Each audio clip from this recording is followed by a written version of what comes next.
Consciousness is a word that's bandied about a lot today, mostly by me. Well, they say, don't they, or Neil deGrasse Tyson, the astrophysicist and cosmologist, says that if a word is the subject of much scrutiny and debate, it means a definitive answer to the questions within that word have not been provided, i.e. no one really knows what consciousness is, other than awareness, awakeness, the experience of being you, consciousness itself. The reason that it comes up a lot in spirituality is because there seems to be a sort of a corollary between the mysteries of religion and consciousness itself. How is it that we are awake, experiencing one another? How is it that you know you are you?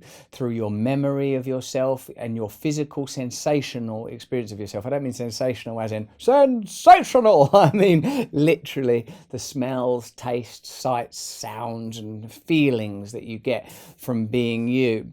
We are the experiencer of the world of stimuli. But what is this field of experience into which stimulation enters?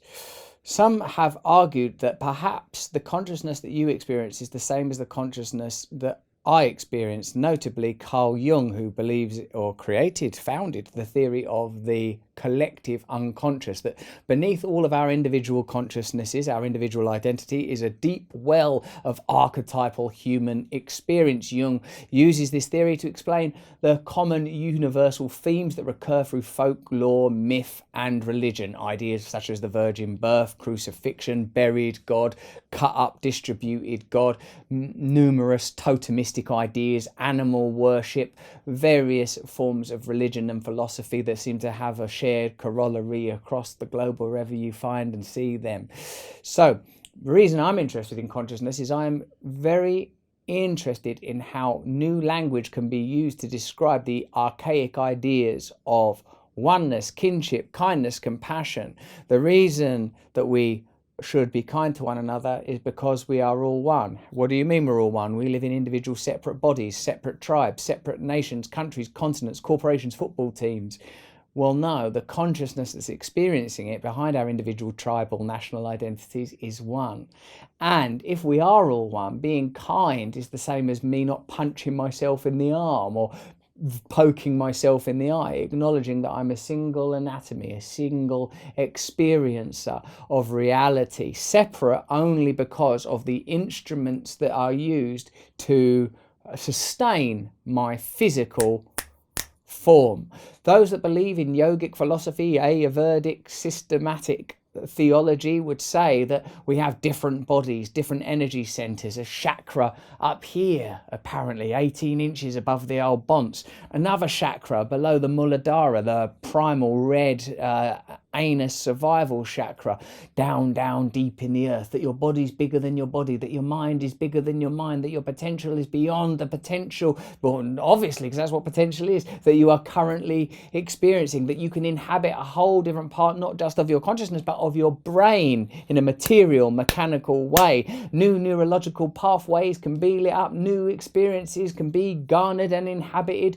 You can escape the prison of you and be liberated into absolute oneness. None of us want to live in endless limitation, although that does sound oxymoronic, doesn't it? Endless limitation. I heard from a teacher recently, what we want to experience is limitlessness. Even when you're engaged in an obsession, I want this person, I don't want that person to die, I need these trainers, I want this sex, I need those drugs. You are limiting yourself. All desire is the inappropriate substitute for the desire to be at one with God. Don't limit yourself to, I just want to live in a fairer world where dolphins don't get those plastic things over their little beaky snouts. Set yourself a higher target. Set yourself nothing less than utopia.